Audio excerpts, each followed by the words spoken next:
Kali ini kita akan mendengarkan sebuah pengalaman tentang mimpi buruk yang menghantui Hendra dari kemerosotan usaha yang misterius yang mengarah ke satu hal yang tak pernah ia bayangkan.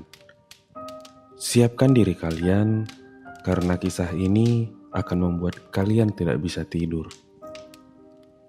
Nama saya Hendra, usia saya 35 tahun.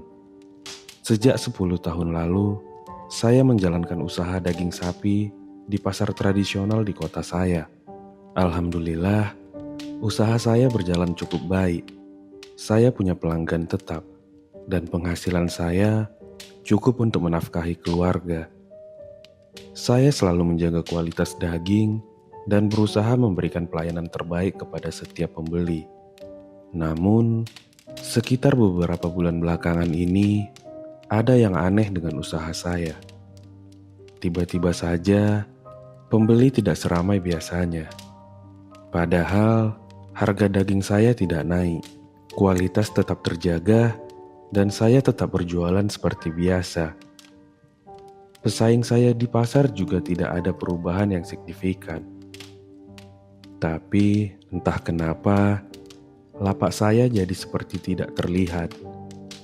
Daging segar yang saya pajang seolah tidak menarik minat pembeli sama sekali. Penurunan omset ini sangat drastis. Biasanya, menjelang siang, daging di lapak saya sudah hampir habis. Tapi sekarang, sampai sore pun masih banyak yang sisa. Saya sudah mencoba berbagai cara promosi, tapi tetap saja tidak ada perubahan. Saya mulai khawatir dan bingung. Apa yang sebenarnya terjadi? Selain masalah usaha, saya juga mulai sering dihantui mimpi buruk. Setiap malam, saya bermimpi berada di pasar yang gelap dan sepi. Saya melihat lapak daging saya kosong, dipenuhi lalat dan bau busuk. Saya juga sering bermimpi melihat bayangan hitam berkelebat di sekitar lapak dan mendengar suara bisikan yang tidak jelas tapi terasa mengancam. Saya selalu terbangun dengan perasaan tidak nyaman dan ketakutan. Tidak hanya mimpi buruk, saya juga sering merasakan firasat buruk yang sangat kuat. Saya sering tiba-tiba merasa merinding tanpa alasan, atau merasa ada bahaya yang mengintai. Perasaan-perasaan ini sangat mengganggu dan membuat saya tidak tenang dalam menjalankan aktivitas sehari-hari. Saya jadi mudah curiga dan was-was. Saya mencoba mencari tahu dari teman-teman sesama pedagang di pasar. Apakah mereka juga mengalami hal yang serupa? Tapi ternyata hanya saya yang mengalami penurunan omset yang begitu signifikan. Beberapa dari mereka bahkan mengatakan usaha mereka justru sedang ramai. Ini semakin membuat saya merasa ada sesuatu yang tidak beres dengan usaha saya. Karena kebingungan dan firasat buruk yang semakin kuat, saya akhirnya memutuskan untuk mencari jawaban di luar nalar.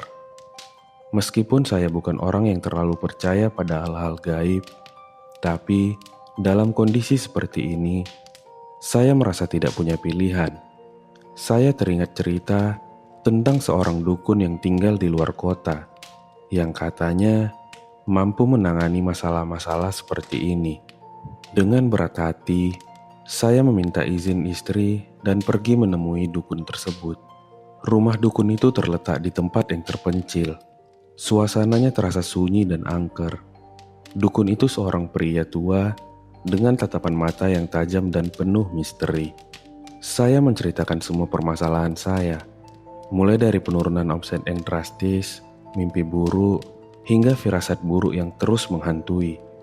Saya berharap dukun itu bisa memberikan saya jawaban atau petunjuk tentang apa yang terjadi sebenarnya pada usaha saya. Dukun itu mendengarkan dengan seksama tanpa menyela.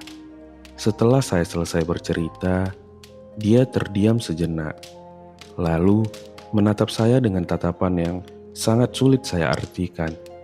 "Kamu ingin tahu apa yang sebenarnya terjadi pada usahamu?" tanyanya dengan suara serak. Saya mengangguk dengan penuh harap. "Kalau begitu, ikut aku," katanya.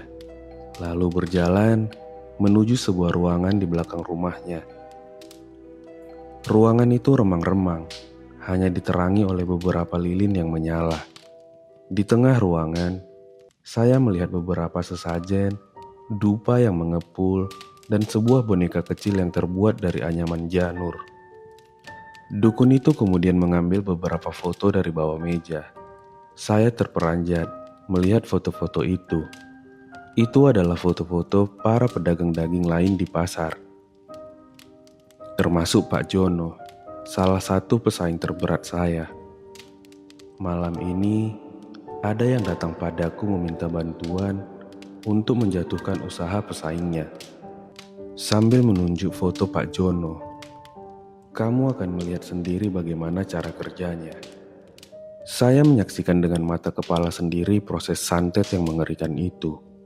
Dukun itu mulai membaca mantra-mantra aneh dengan suara yang seram dan bergetar. Dia menusukkan jarum ke boneka janur sambil menyebut-nyebut nama Pak Jono dan usahanya. Asap dupa semakin tebal, dan ruangan itu terasa semakin dingin dan mencekam. Saya melihat dukun itu mengambil beberapa potongan kecil daging busuk dan membungkusnya dengan kain hitam. Dia kemudian melafalkan mantra-mantra lagi di atas bungkusan itu. Ini akan membuat daging dagangannya menjadi tidak menarik, bahkan menimbulkan bau busuk yang akan membuat pembeli menjauh, bisiknya. Saya merinding melihat semua itu. Saya tidak pernah menyangka ilmu hitam itu benar-benar ada dan bisa digunakan untuk tujuan yang jahat seperti ini. Pengalaman menyaksikan proses santet itu benar-benar membuka mata saya. Setelah ritual itu selesai, dukun itu menoleh ke arah saya dengan senyum misterius. "Sekarang, kamu sudah lihat sendiri. Apa kamu masih penasaran dengan apa yang terjadi pada usahamu?" tanyanya. Saya terdiam sejenak, mencoba mencerna semua yang baru saja saya lihat.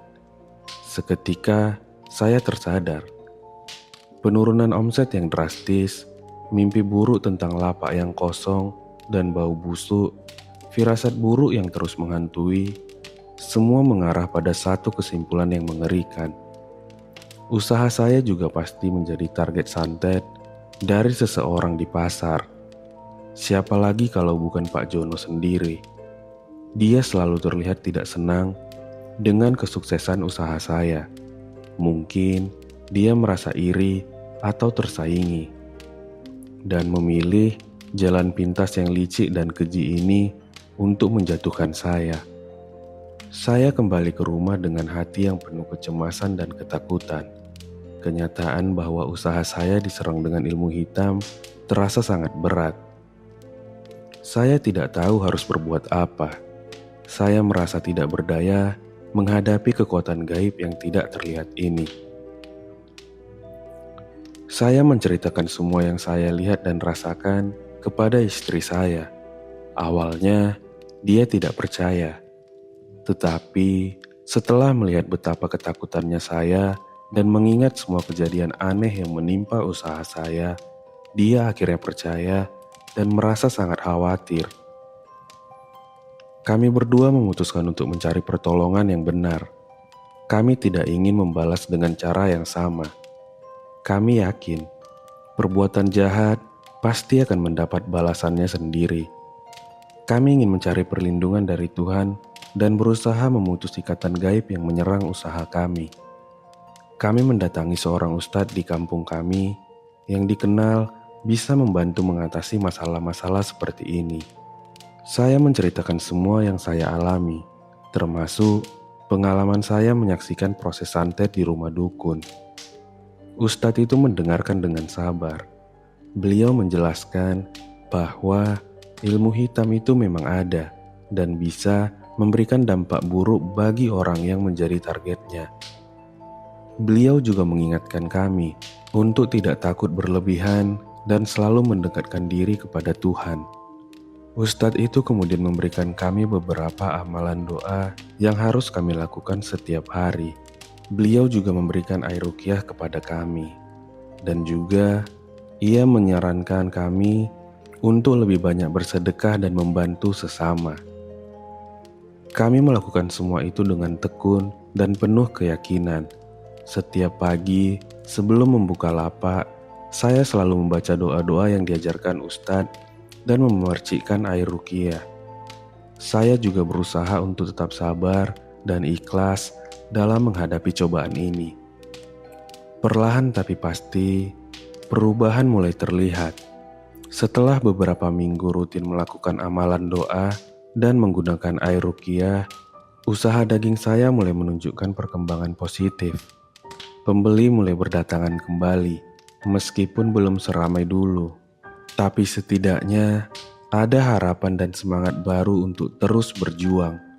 Mimpi buruk dan firasat buruk yang selama ini menghantui saya juga perlahan menghilang.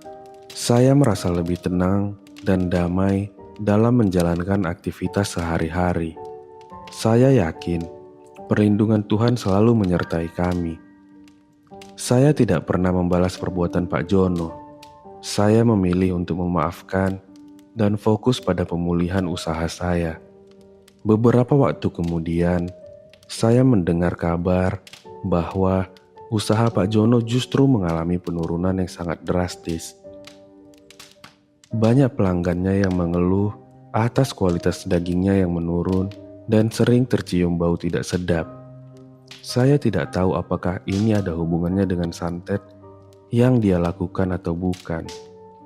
Pengalaman pahit ini memberikan pelajaran yang sangat berharga bagi saya.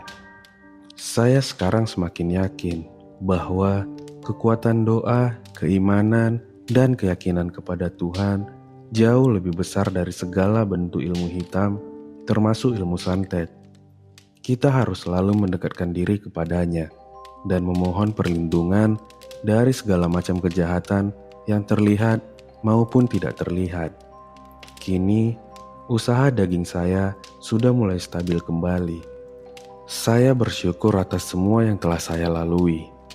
Kisah ini akan selalu menjadi pengingat bagi saya untuk selalu berhati-hati dalam bergaul dan selalu mengandalkan Tuhan dalam setiap langkah kehidupan.